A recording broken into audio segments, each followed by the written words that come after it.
हरि ओम। ओम श्री चिन्मय सद्गुरवे नमः। हम लोग बचपन से एक वाक्य सुनते आए हैं। वो वाक्य है कि आत्मा अमर है, आत्मा अविनाशी है, आत्मा मरती नहीं है, शरीर मरता है। तो ये प्रश्न आता है कि ऐसा क्यों कहा जा रहा है कि आत्मा अमर है, आत्मा का विनाश क्यों नहीं होता। हम तो देखते हैं कि अनेक लोग इस जगत में मरते हैं, अनेक लोगों का मरण हमने देखा है। तो फिर ये कैसे कहा जाता है कि आत्मा अविनाशी है? क्या इसके पीछे कोई तर्क है, लॉजिक है, या केवल शास्त्र ने कहा इसलिए इसको हम मान लें? क्योंकि हमारे शास्त्र, गीता इत्यादि शास्त्र कहते हैं कि आत्मा तो नित्य है, अजर है, अमर है।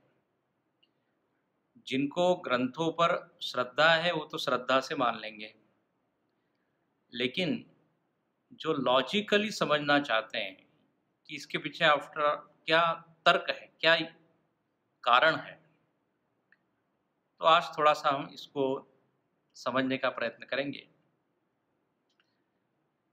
किसी भी वस्तु का नाश 3 तरह से होता है। वह वस्तु जिसके ऊपर आश्रित है, यदि आश्रय का हम नाश कर दें, तो आश्रित वस्तु नष्ट हो जाती है। दूसरा जो हेतु है नाश में, कहते हैं स्वतः ही वस्तु नष्ट हो जाती है, अपने आप। और तीसरी जो तीसरा ढंग है नष्ट करने का, वो है किसी अन्य वस्तु के द्वारा उसका नाश किया जाए। तो पहला, जैसे मैंने कहा कि आश्रय के नाश से वस्तु का नाश। उदाहरण के तौर पे, जैसे एक बिल्डिंग खड़ी है और नींव है, नींव के ऊपर वो पूरी बिल्डिंग है, फाउंडेशन के ऊपर। भूकंप आदि आने से जब फाउंडेशन हिलती है तो वो बिल्डिंग कोलैप्स हो जाती है, बिल्डिंग भी गिर जाती है, क्योंकि वह उसके ऊपर आश्रित है। जगत में से अनेक उदाहरण हम देखते हैं कि आधार को यदि नुकसान पहुंचाया गया तो जो चीज़ उसके ऊपर आश्रित है वह भी फिर रुक नहीं पाती। पेड़ के यदि जड़ को हम काट दें तो फिर वहाँ पेड़ जीवित नहीं रहता। तो आश्रय के नाश से आश्रित का नाश। दूसरा, कई वस्तुएं अपने आप नष्ट होती हुई दिखाई देती है। जैसे अन्न इत्यादि को हम रख दें तो अन्न धीरे धीरे धीरे सड़ जाता है। कोई बिल्डिंग है, धीरे धीरे वो खंडहर हो जाती है। लोहा है, वो पड़े पड़े जो है जंग लग जाता है और वो खत्म हो जाता है। तो इस तरह से स्वतः भी वस्तु का नाश होता है। और तीसरा है, कोई अन्य वस्तु उसको चोट पहुंचा के नष्ट कर सकता है। जैसे पेड़ के ऊपर यदि कुल्हाड़ी का आघात किया जाए तो वह पेड़ कट जाता है, पेड़ नष्ट हो जाता है।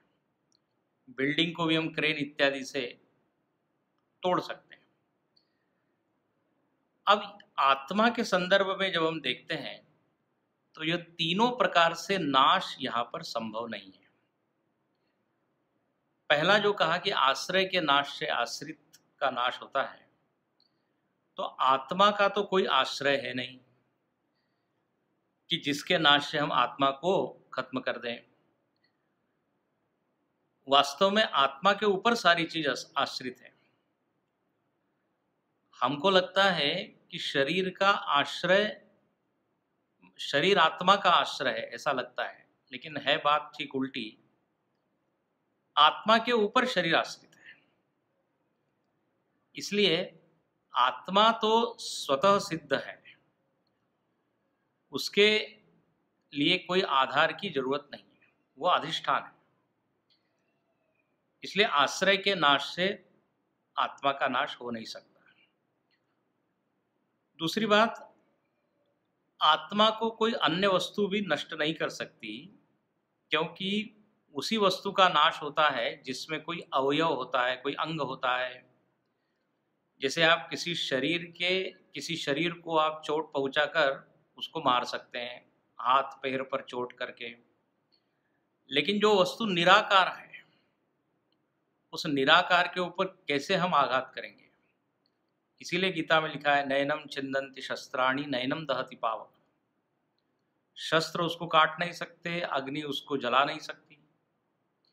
जैसे आकाश है, स्पेस इज ऑल्सो फॉर्मलेस, तो इस निराकार आकाश को आप काट नहीं सकते।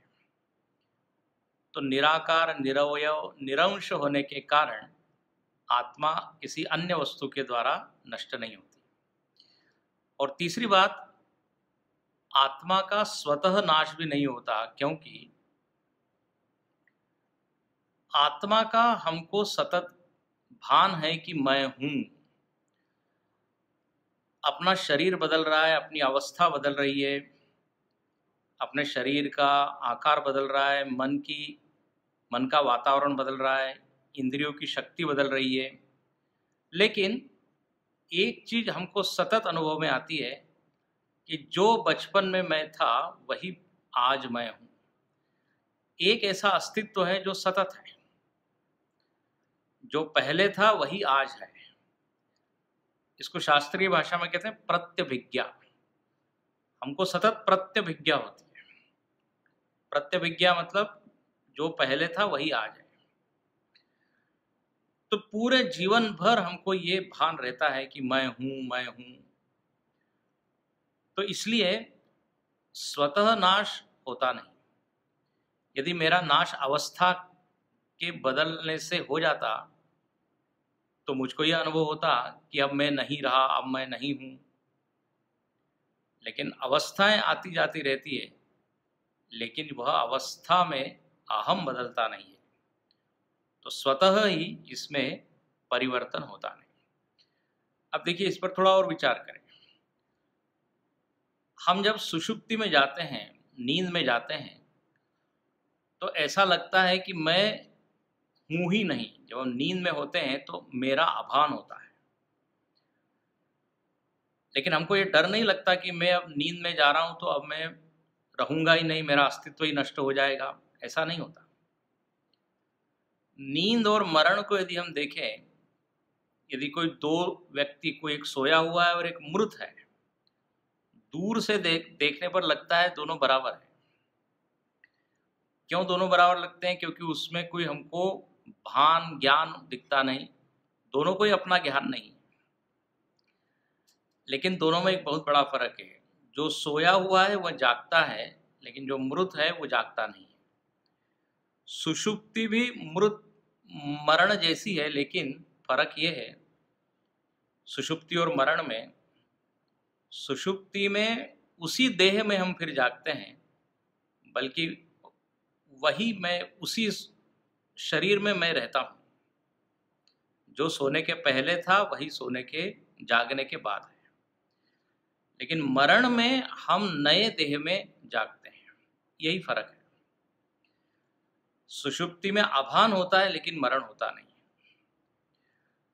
हमारे यहाँ शास्त्रों में मरण के ऊपर चिंतन किया गया है, मरण की चिंता नहीं की गई।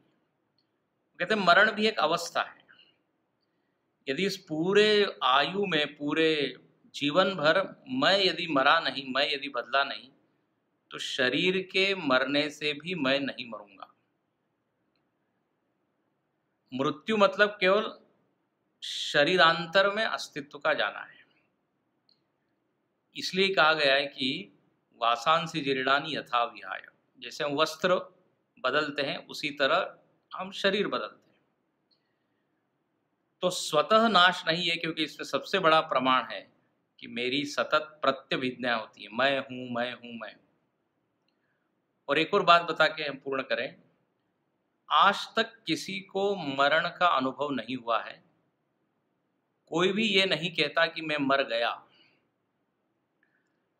यदि कोई कह रहा है मैं मरा हुआ हूं, तो फिर प्रश्न आता है ये बोल कौन रहा है? मरण का हम केवल अनुमान करते हैं, मरण का हमको केवल भय लगता है केवल। दूसरे के शरीर को मरते हुए देखकर लगता है कि मैं भी मरूँगा। लेकिन कोई ऐसा आज तक नहीं कह पाया कि मैं मर गया, मैं मर रहा हूँ, मैं मरूँगा। ये वाक्य तो हम बोलते हैं।